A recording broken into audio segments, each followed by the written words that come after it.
Hi ನಮಸ್ಕಾರ. R C ಬಿಗೆ ಇವತ್ತಿನ ಮ್ಯಾಚ್ ಮಸ್ಟ್ ವಿನ್ ಮ್ಯಾಚ್. ನೀವು ಅನ್ಬೋದು 4 ಮ್ಯಾಚಲ್ಲಿ 2 ಗೆದ್ದರೆ ಸಾಕು, ನಾವು ಪ್ಲೇ ಆಫಿಗೆ ಹೋಗ್ಬಿಡ್ತೀವಿ ಅಂತ. ಬಟ್ ನಾವು ಹಿಂದೆ 2 ಮ್ಯಾಚನ್ನು ಸೋತಿರೋದ್ರಿಂದ ಮೊಮೆಂಟಮನ್ನು ರೀಕ್ರಿಯೇಟ್ ಮಾಡಬೇಕು. ತುಂಬ ಟಫ್ ಇದೆ ಪಾಯಿಂಟ್ ಟೇಬಲ್ ಈಗ. ಅದ್ರ ಬಗ್ಗೆ ಕೂಡ ನಾನು ಹೇಳ್ತೀನಿ. ಇವತ್ತಿನ weather condition, pitch condition, playing 11 ಹೇಳಿ ಕೇಳಿ ರಾಯ್ಪುರ್ ನಮ್ಮ ಸೆಕೆಂಡ್ ಹೋಮ್. ಆದರೆ ಆ ಪಿಚ್ ಚಿನ್ನಸ್ವಾಮಿ ಥರ ಅಲ್ಲ. ಹೋಮ್ ಹೌದು, ಬಟ್ ಇಲ್ಲಿನ ಕಂಡೀಷನ್ಸೇ ಬೇರೆ. ಎಷ್ಟು ರನ್ ಗಳಿಸಿದ್ರೆ ಕ್ರೂಷಿಯಲ್ ಆಗುತ್ತೆ, ಎಷ್ಟು ಕ್ರಿಟಿಕಲ್, ಇದೆಲ್ಲದರ ಬಗ್ಗೆ ಕೂಡ ನಾನು ಮಾತನಾಡ್ತೀನಿ. ಜೊತೆಗೆ ಮಳೆಯ ಸಾಧ್ಯತೆ ಕೂಡ ಇದೆ ಅನ್ನೋದ್ರ ಬಗ್ಗೆ ಸುದ್ದಿ ನೀವು ಕೇಳಿರ್ತೀರ. ನಿನ್ನೆ ಸಿಕ್ಕಾಪಟ್ಟೆ ಮಳೆ ಆಗಿದೆ ರಾಯ್ಪುರಲ್ಲಿ. ಅದ್ರ ಬಗ್ಗೆ ಕೂಡ ಕಂಡೀಷನ್ಸ್ ಹೇಳ್ತೀನಿ. ಜೊತೆಗೆ ಪ್ರೆಡಿಕ್ಷನ್ ಕೂಡ ನಿಮಗೆ ಸ್ಪಷ್ಟವಾಗಿ ತಿಳಿಸ್ತೀನಿ, ಯಾರಿಗೆ ಅಪ್ಪರ್ ಹ್ಯಾಂಡ್ ಇದೆ ಅಂತ. ಮೊದಲಿಗೆ ಸ್ವಲ್ಪ ಪಾಯಿಂಟ್ ಟೇಬಲ್. ನಿನ್ನೆ ಮ್ಯಾಚ್ ಆದಮೇಲೆ ಜಿ ಟಿ ಒಂದು ದೊಡ್ಡ ಗೆಲುವನ್ನು ಸಾಧಿಸ್ತು. ಅದಾದಮೇಲೆ ಆರ್ ಮೇಲೆ ಹೇಗಿದೆ ಕಂಡೀಷನ್ ಅಂತಂದರೆ, ಈಗ ಸಡನ್ನಾಗಿ ಪಂಜಾಬ್ ಹಾಗೆ ಆರ್ ಸಿ ಬಿ ಟಾಪಲ್ಲಿದ್ದಂಥ 1 and 2 ಟೀಮ್ಸ್ ಈಗ ಆ ಎರಡೂ ಟೀಮ್ಗಳು ಕೂಡ ಕೆಳಗಡೆ ತಳ್ಳಲ್ಪಟ್ಟಿವೆ. 3ರಲ್ಲಿ ಪಂಜಾಬ್ ಇದೆ, 4ರಲ್ಲಿ ಆರ್ ಸಿ ಬಿ ಇದೆ. S R H G T ಹಿಂದೆ ಸ್ವಲ್ಪ ಆಚೆ ಈಚೆ ಇದ್ದಂಥವ್ರು, ಅಂದರೆ ಇನ್ಕನ್ಸಿಸ್ಟೆಂಟ್ ಟೀಮ್ಗಳು ಈಗ ಟಾಪ್ 2 ಹೋಗಿ ಕೂತಿವೆ. 11 ಮ್ಯಾಚ್ ಆಡಿದ್ದಾರೆ ಎಸ್ ಆರ್ ಎಚ್, 7 ಗೆದ್ದು 4 ಸೋತು 14 ಪಾಯಿಂಟ್. ಅವರು ಆ ಕಟ್ ಆಫ್ಗೆ ಹತ್ತಿರ ಬರ್ತಿದ್ದಾರೆ 16 ಪಾಯಿಂಟ್ಗೆ, ಪ್ಲಸ್ 0.737. ಹಾಗೆ ಜಿ ಟಿ ನಿನ್ನೆ ಗೆದ್ದ ಮೇಲೆ ಅವರ ರನ್ ರೇಟ್ ಸೂಪರ್ ಆಗಿದೆ, ಮೈನಸ್ಸಿಂದ ಈಗ ಪ್ಲಸ್ಸಿಗೆ ಹೋಗಿದ್ದಾರೆ ಅವರು. 11 match 7 win, 4 ಸೋತಿದ್ದಾರೆ, 14 point. So top 2 ಟೀಮ್ಗಳು ಕೂಡ ಈಗ 14 ಪಾಯಿಂಟ್ ರೀಚ್ ಆಗಿದೆ. ಇನ್ನು ಒಂದೊಂದು ವಿಕ್ಟ್ರಿ ಅವರಿಗೆ 16 ಕಟ್ ಆಫ್ ಒಂದು ಪಾಯಿಂಟ್ಗೆ ತಂದು ನಿಲ್ಲಿಸುತ್ತೆ. ನಾವು ಮತ್ತು ಪಂಜಾಬ್ ಇಬ್ಬರು ಕೂಡ, ಪಂಜಾಬ್ 13, ಆರ್ ಸಿ ಬಿ 12. ನಾವು ಆಡಿರೋದು 10 ಮ್ಯಾಚೆ, 3-4ರಲ್ಲಿ ಪ್ಲೇಸ್ ಆಗಿದ್ದೀವಿ. ಇವತ್ತೊಂದು ಆತಂಕ ಇದೆ, ನಮಗೆ ಒಂದು ಪಾಯಿಂಟ್ ಮೈನಸ್ ಕೂಡ ಆಗ್ಬೋದು. ಅದ್ಯಾಕೆ ಏನು ಅಂತ ಹೇಳ್ತೀನಿ. ಆ ಸಾಧ್ಯತೆಗಳು ಕಡಿಮೆ ಅಂತ ಇವತ್ತಿನ ಕಂಡೀಷನ್ಸ್ ಹೇಳ್ತಾ ಇದೆ. ನೆನ್ನೆ ಸ್ಥಿತಿ ನೋಡಿದ್ರೆ ಯಾಕೋ ಆ ಥರ ಆಗುತ್ತಾ ಅನ್ನೋ ಒಂದು ಭಯ ಕೂಡ ಇದೆ. ಆರ್ ಸಿ ಬಿ ಫ್ಯಾನ್ಸ್ಗೊಂದು ಸ್ಯಾಡ್ ನ್ಯೂಸ್ ಆದರೂ ಆಗ್ಬೋದು. ಬಟ್ ಬನ್ನಿ ಇವತ್ತಿನ ಮ್ಯಾಚ್ ಬಗ್ಗೆ ನಾವು ಮಾತನಾಡೋಣ. ರಾಯ್ಪುರ್, ನಾನು ಆಗಲೇ ಹೇಳಿದೆ ಇಲ್ಲಿನ ಕಂಡೀಷನ್ಸ್ ಹೇಗಿರುತ್ತೆ. ನಮಗೆ ಅದು ಸೆಕೆಂಡ್ ಹೋಮ್. ಏನು ಚಿನ್ನಸ್ವಾಮಿಲಿ ಎಲ್ಲ ಮ್ಯಾಚನ್ನು ಕೂಡ ಆಡೋಕ್ಕೆ ಸಾಧ್ಯ ಆಗ್ತಿಲ್ಲ, ಕಾರಣಾಂತರಗಳು ಗೊತ್ತು ನಿಮಗೇನು, ಯಾವ ರೀಸನ್ಗೆ ಅಂತ. ಸೊ ಇಲ್ಲಿನ ಪಿಚ್ ಬಗ್ಗೆ ನಾವು ಮಾತನಾಡೋಣ, ಹೇಗಿದೆ ಪಿಚ್ ಅಂತ. ವೆದರ್ ಬಗ್ಗೆ ನಾನು ಮತ್ತೆ ಬರ್ತೀನಿ, ಇವತ್ತು ಕಂಪ್ಲೀಟ್ ಮ್ಯಾಚ್ ಆಗುತ್ತಾ ಹೇಗೆ ಅಂತ. ಸೊ ಮೊದಲಿಗೆ ಇಲ್ಲಿನ pitch condition typical black soil pitch. ಇದು ನಿಮಗೆ ಆರ್ ಸಿ ಬಿ ಚಿನ್ನಸ್ವಾಮಿಲಿ ಆಡಿದ ಹಾಗೆ ದೊಡ್ಡ ಟೋಟಲ್ 220, 240, 250 ಬರುವಂಥ ಒಂದು ಟೋಟಲ್ ಅಲ್ಲ. ಸೊ ಇನಿಷಿಯಲಿ ಇದು ಹೇಗಿರುತ್ತೆ ಅಂತಂದರೆ, ಪವರ್ ಪ್ಲೇನಲ್ಲಿ ಬ್ಯಾಟ್ಸ್ಮನ್ಗಳಿಗೆ ಅಸಿಸ್ಟೆನ್ಸ್ ಕೂಡ ಇರುತ್ತೆ, ಜೊತೆಗೆ ಒಳ್ಳೆ ಕ್ಯಾರಿ ಸಿಗುತ್ತೆ, ಬೌನ್ಸ್ ಆ್ಯಂಡ್ ಕ್ಯಾರಿ ಕೂಡ ಇದೆ. ಈ ಪೇಸ್ ಬೌಲಿಂಗ್ ಮಾಡುವಂಥವ್ರಿಗೆ, ಹೆಸಲ್ವುಡ್ ಅಂತ ಬೌಲರ್ಗೆ, ಅಥವಾ ಅವ್ರ ಕಡೆಯಿಂದ ಬೂಮ್ರಾ ಅಂತ ಬೌಲರ್ಗೆ ಒಳ್ಳೆ ಕ್ಯಾರಿ ಕೂಡ ಇದೆ. ಹಾಗಾಗಿ ಸಿ ಮೂಮೆಂಟಲ್ಲಿ ಯಾರು ಚೆನ್ನಾಗಿ ವೇರಿಯೇಷನ್ಸ್ ತರ್ತಾರೆ, ಭುವನೇಶ್ವರ್ ಕುಮಾರ್ಗೂ ಕೂಡ ಇನಿಷಿಯಲಿ ಚಾನ್ಸಸ್ ಇದೆ. ಪವರ್ ಪ್ಲೇನಲ್ಲೇ ಒಂದು 2-3 ವಿಕೆಟ್ ಎತ್ತಿದ್ರೆ ಆಗ ಇನ್ನಷ್ಟು ಈಸಿ ಆಗ್ತಾ ಹೋಗುತ್ತೆ. ಗುಡ್ ಬೌನ್ಸ್ ಆ್ಯಂಡ್ ಕ್ಯಾರಿ ಇರುವಂಥ ಪಿಚ್ ಇದು. ಹಾಗೆ ಹೋಗ್ತಾ ಹೋಗ್ತಾ ಇದೇನಾಗುತ್ತೆ ಅಂತಂದರೆ ಸ್ವಲ್ಪ ಸ್ಲೋ ಡೌನ್ ಆಗುತ್ತೆ. ಬೌಂಡ್ರೀಸ್ಗಳು ಸ್ವಲ್ಪ ದೊಡ್ಡದಿದೆ, 65 ಮೀಟ್ರ್ ಈ ಥರ ಅಡ್ಡ. ಸ್ಟ್ರೈಟ್ ಅಂತಂದರೆ ಸುಮಾರು 74 ಮೀಟ್ರ್ ಇರುವಂಥ ಬೌಂಡ್ರಿ. ಸೊ ಅಷ್ಟು ರನ್ನಿಂಗ್ ಕೂಡ ಇಂಪಾರ್ಟೆಂಟ್ ಆಗುತ್ತೆ. ಹೊಡೆದಿದ್ದೆಲ್ಲ ಕ್ಲಿಯರ್ ಆಗುತ್ತೆ ಅಂತಲ್ಲ, ಮಿಸ್ ಹಿಟ್ ಆದರೆ ಕ್ಯಾಚ್ ಆಗುವಂಥ ಚಾನ್ಸಸ್ ಈ ಪಿಚ್ನಲ್ಲಿದೆ. ಸೊ ಹಾಗಾಗಿ ಮಿಸ್ ಹಿಟ್ಗಳನ್ನು ಮಾಡೋಕ್ಕೆ ಹೋಗಬಾರ್ದು. ಸೊ ಇದನ್ನು ಮುಖ್ಯವಾಗಿ ಆರ್ ಸಿ ಬಿಯ ಬಿಗ್ ಹಿಟ್ಟರ್ಸ್ಗಳಿದನ್ನು ಗಮನಿಸಬೇಕಾಗುತ್ತೆ. ಜಿತೇಶ್ ಅಂತ ಪ್ಲೇಯರ್ಸ್ ಸ್ವಲ್ಪ ಮಿಸ್ ಹಿಟ್ ಆಗ್ತಿರುವಂಥದ್ದನ್ನು ನಾವು ನೋಡ್ತಾ ಇದ್ದೀವಿ.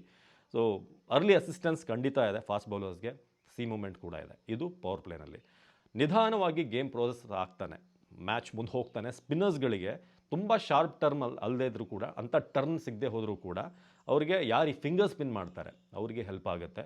ಇವತ್ತು ನೋಡಬೇಕು ಸುಯಶ್ ಯಾವ ರೀತಿ ಬೌಲಿಂಗ್ ಮಾಡ್ತಾರೆ ಹೇಗೆ ಅಂತ. ಬಟ್ ಮುಂಬೈ ಕಡೆ ಒಂದು ಕನ್ಸಿಸ್ಟೆನ್ಸಿ ಇಲ್ಲ, ಯಾರು ಅವ್ರ ಮೇನ್ ಸ್ಪಿನ್ನರ್ ಏನು, ಹೇಗೆ ಆಡಿಸ್ತಿದ್ದಾರೆ, ಅವ್ರಿಗೆ ಒಂದು ಕ್ಲಾರಿಟಿ ಈ ಸಲ ಅದು ಕಂಡು ಬರ್ತಾ ಇಲ್ಲ.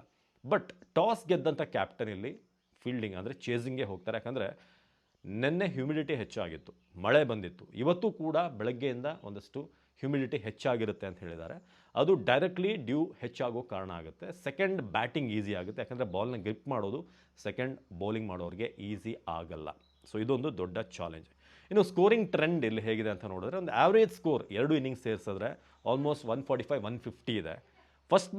ಫಸ್ಟ್ ಇನ್ನಿಂಗ್ಸಲ್ಲಿ ಸುಮಾರು 160ರಿಂದ 175 ರನ್ ಗಳಿಸಿರೋದೆ ಇಲ್ಲಿ ಒಂದು ಆ್ಯಾವ್ರೇಜ್ ರನ್ ಅಂತಂದರೆ. ಆದರೆ ಕಾಂಪಿಟೇಟಿವ್ ಟೋಟಲ್ ಎಷ್ಟು ಅಂತ ನೀವು ಕೇಳಿದ್ರೆ 180 ಪ್ಲಸ್ ಇಲ್ಲಿ ಹೊಡೆದ್ರೆ ಒಂದು ಒಳ್ಳೆ ಟೋಟಲ್. ಅದು 190 ಪ್ಲಸ್, 180 to 200 ಅಂತ ಅನ್ಕೋಬೋದು. ಸೊ ಸೇಫ್ ಟಾರ್ಗೆಟ್ ಅಂತ ಈ ಪಿಚ್ಚಲ್ಲಿ ಇದೆ. ಬ್ಲ್ಯಾಕ್ ಸಾಯಿಲ್ ಪಿಚ್ ಇದು, ಹೇಳಿ ಕೇಳಿ ಬೌಲರ್ಸ್ಗಳಿಗೆ ಅಸಿಸ್ಟೆನ್ಸ್ ಇದೆ. ಸೊ ಹಾಗೆ ಟಾಸ್ ನಾನು ಆಗಲೇ ಹೇಳಿದ ಹಾಗೆ ಕ್ರೂಷಿಯಲ್ ಆಗುತ್ತೆ. ಬಟ್ ಇಲ್ಲ, ನಿಮ್ಮಲ್ಲಿ ಒಳ್ಳೆ ಬೌಲಿಂಗ್ ಅಟ್ಯಾಕ್ ಇದೆ, ನಾವು ಅವ್ರನ್ನ ಕಂಟೈನ್ ಮಾಡ್ತೀವಿ, ಫಸ್ಟಿಗೆ ಪವರ್ ಪ್ಲೇನಲ್ಲೇ ಒಂದು 3-4 ವಿಕೆಟ್ ಎತ್ತೀವಿ ಅಂತಂದರೆ ಫಸ್ಟ್ ಒಳ್ಳೆ ಚಾನ್ಸ್ ಕೂಡ ಇದೆ ಯಾರಿಗೆ ಚೆನ್ನಾಗಿ ಬೌಲಿಂಗ್ ಮಾಡುವಂಥವ್ರಿಗೆ.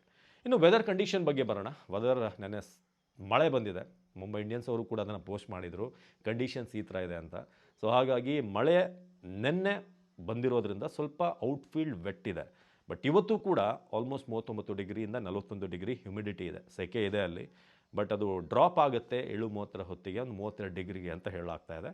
43% ಹ್ಯುಮಿಡಿಟಿ ಇವತ್ತಿರುತ್ತೆ ಅನ್ನೋದ್ರ ಬಗ್ಗೆ ಮಾಹಿತಿ ಇದೆ. ರೈನ್ ಚಾನ್ಸಸ್ ಬಗ್ಗೆ ಕೇಳಿದಾಗ ಸದ್ಯಕ್ಕೆ ಬೆಳಗ್ಗಿನ ಒಂದು ಪ್ರೆಡಿಕ್ಷನ್ ನೋಡಿದಾಗ ಅಂಥದ್ದೇನು ಇಲ್ಲ ಅಂತ ಹೇಳಲಾಗ್ತಿದ್ರೂ ಕೂಡ ಇನ್ನೊಂದಷ್ಟು ರಿಸರ್ಚ್ ಮಾಡಿದಾಗ ಒಂದು ಹೈ ಸ್ಪೀಡ್ 40ರಿಂದ 50 km/h ಒಂದು ಥಂಡರ್ ಸ್ಟಾರ್ಮ್ ಇರುತ್ತೆ. 40 ಡಿಗ್ರಿ ಸೆಲ್ಸಿಯಸ್ ಹೀಟ್ ಇವತ್ತು ಕಂಟಿನ್ಯೂಸ್ ಥ್ರೂ ಔಟ್ ಡೇ ಇರುತ್ತೆ ಅಂತ ಹೇಳಲಾಗ್ತಾ ಇದೆ. ಜೊತೆಗೆ ರೈನ್ ಪ್ರೊಬಬಿಲಿಟಿನ ಚೆಕ್ ಮಾಡಿದಾಗ 71% ಮಳೆಯ ಸಾಧ್ಯತೆ ಇದೆ ಅಂತ ಹೇಳಲಾಗ್ತಾ ಇದೆ. ಜೊತೆಗೆ ಈ ಸಣ್ಣ ಡ್ರಿಸಲ್ ಹಾಗೆ vet outfield conditions match start ಆಗೋ ಹೊತ್ತಿಗೆ 7:30 ಇರುತ್ತೆ ಅಂತ ಕೂಡ ಇನ್ಫಾರ್ಮೇಷನ್ ಇದೆ. ಸೊ ಮಳೆಗೆ ಕಂಪ್ಲೀಟಾಗಿ ವಾಶೌಟ್ ಆಗುವಂಥ ಒಂದು ಕಂಡೀಷನ್ ಏನೂ ಅಲ್ಲ. ಬಟ್ ಮಧ್ಯಾಹ್ನದಿಂದ ಆಲ್ಮೋಸ್ಟ್ ಮಳೆ ಬರ್ತಾ ಇರೋದ್ರಿಂದ ಸಂಜೆ ಅಷ್ಟೊತ್ತಿಗೆ ಕ್ವಿಕ್ಕಾಗಿ 7:00ಗೆ ಸ್ಟಾರ್ಟ್ ಆಗುತ್ತಾ ಅಥವಾ ಸ್ವಲ್ಪ ಲೇಟ್ ಆಗ್ಬೋದಾ, ಡಿಲೇ ಆಗುತ್ತಾ ಅನ್ನೋದ್ರ ಬಗ್ಗೆ ಸಂಶಯಗಳಿದೆ. ಸೊ ಹಾಗೆ 7:30 PM ಕ್ಲಿಯರ್ ಅಪ್ ಆಗುತ್ತೆ ಕ್ಲೌಡ್ಸ್. ಬಟ್ ಕಂಡೀಷನ್ಸ್ ಕ್ಲಿಯರ್ ಆಗಬೇಕಲ್ಲ, ಅದು ಈಗ ಪ್ರಶ್ನೆ. ಇನ್ ಕೇಸ್ ಏನಾದರೂ ಮಳೆ ಬಂದು ಹೋದರೆ ಔಟ್ಫೀಲ್ಡ್ ಸ್ಲೋ ಆದರೆ ರನ್ನಿಂಗ್ ಬಗ್ಗೆ ಹೆಚ್ಚಿನ ಗಮನ ಹರಿಸಬೇಕಾಗುತ್ತೆ, ಇಲ್ಲಾಂದರೆ ಕ್ಲಿಯರ್ ಮಾಡಬೇಕು. ಸೊ ಇದನ್ನು ಫೋಕಸ್ ಮಾಡಬೇಕಾಗುತ್ತೆ, ಯಾಕಂದರೆ ಬೌಂಡ್ರಿಗಳಷ್ಟು ಈಸಿಯಾಗಿ ಬರಲ್ಲ. ಸೊ ಇದೊಂದು ನಾವು ಗಮನಿಸಬೇಕು. ಜೊತೆಗೆ ಈ ಬಾಲ್ ಗ್ರಿಪ್ ಮಾಡೋದು ಅದು ಕೂಡ ಕ್ರೂಷಿಯಲ್ ಆಗುತ್ತೆ. ಒದ್ದೆ ಆದಾಗ ಔಟ್ಫೀಲ್ಡ್ಗೆ ಬಾಲ್ ಹೋದಾಗ ಬಾಲ್ನ ಪದೇ ಕ್ಲೀನ್ ಮಾಡ್ತಾ ಇರಬೇಕಾಗತ್ತೆ. ಅಷ್ಟು ಟೈಟಾಗಿ ಗ್ರಿಪ್ ಆಗಲ್ಲ ಸೀಮೆಲ್ಲ ಹಿಡ್ಕೊಳ್ಳೋಕ್ಕೆ. ಸೊ ಇದು ವೆದರ್ ಕಂಡೀಷನ್ಸ್. ಇನ್ನು 11 ಬಗ್ಗೆ ಮಾತನಾಡೋಣ. ಸೊ ನಮ್ಮಲ್ಲಿ ಈಗಾಗಲೇ ಒಂದು ಸ್ಪೆಷಲ್ ವೀಡಿಯೋನ ನಾನು ಆಲ್ರೆಡಿ ಮಾಡಿ ನಿಮಗೆ ಪೋಸ್ಟ್ ಮಾಡಿ ಹೇಳಿದ್ದೆ ಏನು ಚೇಂಜಸ್ ಆಗಬೇಕು ಅಂತ. ನೀವು ಕೂಡ ಅದಕ್ಕೆ ಕಾಮೆಂಟ್ ಮಾಡಿದಿರಿ. ಭಾಳಷ್ಟು ಜನ ಜಾರ್ಡನ್ ಕಾಕ್ಸ್ ಬರಬೇಕು, ಬೆಥೆಲ್ ಅವ್ರನ್ನ ಡ್ರಾಪ್ ಮಾಡಿ ಜಾರ್ಡನ್ ಕಾಕ್ಸ್ನ ತನ್ನಿ ಅಂತ ಕೂಡ ಹೇಳಿದ್ದೀರಾ. ಇನ್ನೊಂದು ಕಡೆ ಡಫಿ ಬಂದರೆ ನಮ್ಮ ಬೌಲಿಂಗ್ ಇನ್ನೂ ಸ್ಟ್ರಾಂಗ್ ಆಗುತ್ತೆ, ಯಾಕಂದರೆ 6ನೇ ಬೌಲಿಂಗ್ ನಮಗೆ ಒಂದು ದೊಡ್ಡ ವೀಕ್ ಪಾಯಿಂಟ್ ಆಗಿದೆ RCBಗೆ. ಸೊ 11 ನೋಡಿದ್ರೆ ಇವತ್ತು ಬಹುತೇಕ ವಿರಾಟ್ ಕೊಹ್ಲಿ ಅವ್ರ ಜೊತೆಗೆ ಬೆಥೆಲ್ ಏನಾದರೂ ಡ್ರಾಪ್ ಮಾಡಿ ಕಾಕ್ಸ್ನ ತಂದರೆ ಒಂದು ಹೊಸ ಚೇಂಜ್ ನಾವು ಎಕ್ಸ್ಪೆಕ್ಟ್ ಮಾಡೋದು. ಬಟ್ ನನಗನ್ಸುತ್ತೆ RCB ಇವತ್ತು ಬೆಥೆಲ್ಗೆ ಮತ್ತೊಂದು ಚಾನ್ಸ್ ಕೊಡುತ್ತೇನೋ ಅಂತ ಒಂದು ಎಲ್ಲೋ ಸಿಕ್ಸ್ ಸೆನ್ಸ್ ಹೇಳ್ತಾ ಇದೆ. ಸೊ ಅದನ್ನು ಬಿಟ್ಟರೆ ಬೇರೆ ಚೇಂಜಸ್ ಯಾವುದನ್ನು ಮಾಡ್ಬೋದು ಅಂತಂದರೆ ಅದೇ ಡಫಿನ ಹೇಗೆ ತರ್ತೀರಾ ಒಳಗಡೆ, ಶೆಫರ್ಡ್ನ ಉಳಿಸ್ಕೋತೀರಾ. ಶೆಫರ್ಡ್ ಲಾಸ್ಟ್ ಮ್ಯಾಚಲ್ಲಿ ಒಂದಷ್ಟು ಪ್ರಾಮಿಸ್ ತೋರಿಸಿದ್ರು, ಬಟ್ ಫಿನಿಶ್ ಮಾಡಲಿಲ್ಲ. ಸೊ ಅದನ್ನು ನೀವು ನೋಡಬೇಕು. ಬಟ್ ಹಿಟ್ಟಿಂಗ್ ಕೇಪಬಿಲಿಟಿ ಅವ್ರಿಗಿದೆ, ಯಾಕಂದರೆ ದೊಡ್ಡ ಗ್ರೌಂಡ್ ಆಗಿರೋದ್ರಿಂದ ಶೆಫರ್ಡ್ ಅಂತ ಪ್ಲೇಯರ್ ಬೇಕಾಗುತ್ತೆ. ಯಾಕಂದರೆ ಅವರಿಗೆ ಬೇರೆಯವರಷ್ಟು ಎನರ್ಜಿ ಬೇಕಾಗಿಲ್ಲ, ಕರೆಕ್ಟಾಗಿ ಮಿಡ್ಲ್ ಆಯಿತು ಅಂತಂದರೆ ಹೋಗ್ತಾ ಇರುತ್ತೆ. ಸೊ ಆ ಕಾರಣಕ್ಕೆ ಬಿಗ್ ಔಟ್ಫೀಲ್ಡ್ ಅನ್ನೋ ಕಾರಣಕ್ಕೆ ಅವ್ರನ್ನ ಉಳಿಸ್ಕೋತಾರ. ಟಿಮ್ ಡೇವಿಡ್ ಅವರು ಕೆಳಗಡೆ ಇರಲಿ ಅಂತ. ಜಿತೇಶ್ನ ಏನು ಮಾಡ್ತೀರಾ? ಜಿತೇಶ್ನ ತರಬೇಕು ಅಥವಾ ಹೊರಗಡೆ ಇಡಬೇಕು ಅಂದರೆ ಜಾರ್ಡನ್ ಕಾಕ್ಸ್ ಒಳಗೆ ಬರಬೇಕು. ಜಾರ್ಡನ್ ಕಾಕ್ಸ್ ಒಳಗೆ ಬರಬೇಕಂದ್ರೆ ಬೆಥೆಲ್ ಹೊರಗಡೆ ಹೋಗಬೇಕು. ಸೊ ಈ ಥರ ಒಂದಷ್ಟು ಸಿಚುವೇಶನ್ಸ್ ಇದೆ. But still I feel Jitesh ಮೇಲೆ ಇವತ್ತು ಕಾನ್ಫಿಡೆನ್ಸ್ ತೋರಿಸ್ಬೋದು RCB ಮ್ಯಾನೇಜ್ಮೆಂಟ್. ಯಾಕಂದರೆ ಲಾಸ್ಟ್ ಸೀಸನ್ನ ಅವರ ಪರ್ಫಾರ್ಮೆನ್ಸನ್ನು ಆಧಾರವಾಗಿಟ್ಕೊಂಡು ಕಳೆದ 10 ಇನ್ನಿಂಗ್ಸ್ ನೋಡಿದ್ರೆ ಇನ್ನೂ 100 ರನ್ ದಾಟಿಲ್ಲ ಜಿತೇಶ್ ಶರ್ಮಾ. ಅಂಥ ಒಂದು ಸಿಚುವೇಷನಲ್ಲಿ ಜಿತೇಶ್ ಶರ್ಮಾ ಇದ್ದಾರೆ, ಒಂದು ದೊಡ್ಡ ಕನ್ಸರ್ನ್ ನಮಗೆ. ಇನ್ನು ಅವರ ಟೀಮ್ ನೋಡಿದ್ರೆ ರೋಹಿತ್ ಶರ್ಮಾ ವಾಪಸ್ ಬಂದಿದ್ದಾರೆ. ಲಾಸ್ಟ್ ಇನ್ನಿಂಗ್ಸ್ ಸಖತ್ತಾಗಿ ಆಡಿದ್ರು. ಸೊ ಅವ್ರ ಜೊತೆಗೆ ರ್ಯಾನ್ ರಿಕಲ್ಟನ್ ಅವರು ಕೂಡ ಚೆನ್ನಾಗಿ ಆಡಿದ್ದಾರೆ. ಹಾರ್ದಿಕ್ ಪಾಂಡ್ಯ ಇನ್ನೂ ಕೂಡ ಫಿಟ್ನೆಸ್ಸನ್ನು ಕ್ಲಿಯರ್ ಮಾಡಬೇಕು. ಇವತ್ತು ಮತ್ತೊಂದು ಟೆಸ್ಟ್ ಆಗುತ್ತೆ ಅಂತ ಹೇಳಲಾಗಿದೆ ಮಧ್ಯಾಹ್ನದಷ್ಟೊತ್ತಿಗೆ. ಅದು ಕ್ಲಿಯರ್ ಆದರೆ ಅವರೇ ಕ್ಯಾಪ್ಟನ್ ಆಗಿರ್ತಾರೆ. ಸೂರ್ಯಕುಮಾರ್ ಯಾದವ್ ಅವರ ಮೊದಲ ಮಗು ಆಗಿದೆ, ಅದು ನೋಡಿ ವಾಪಸ್ ಬರ್ತಾರೆ, ಬಂದು ಅವರೇ ಸ್ಕಿಪ್ಪರ್ ಆಗ್ತಾರೆ ಹಾರ್ದಿಕ್ ಪಾಂಡ್ಯ ಆಡದೆ ಹೋದರೆ ಅಂತ ಕೂಡ ನ್ಯೂಸ್ ಇದೆ. ಸೂರ್ಯಕುಮಾರ್ ಕೂಡ ಏನಾದರೂ ರೀಚ್ ಆಗದೆ ಹೋದರೆ ಜಸ್ಪ್ರೀತ್ ಬುಮ್ರಾ ಇವತ್ತು ಕ್ಯಾಪ್ಟನ್ ಆಗಿ ಆಡ್ಬೋದು. ಇನ್ನು ಅವರ ಟೀಮ್ ನೋಡಿದ್ರೆ ತುಂಬ ಏನು ಚೇಂಜಸ್ ಇಲ್ಲ. ನಮಂದೀರ್, ರದರ್ಫರ್ಡ್ ಇಂಥ ಪ್ಲೇಯರ್ಸನ್ನೇ ಅವ್ರು ಆಡ್ತಾ ಇದ್ದಾರೆ. ವಿಲ್ ಜಾಕ್ಸ್ ಕೂಡ ಈಗ ಎಂಟ್ರಿ ಆಗಿರೋದ್ರಿಂದ ಸ್ವಲ್ಪ ಇನ್ನೂ ಚೆನ್ನಾಗಿ ಕಾಣ್ತಾ ಇದೆ team. But it's too late.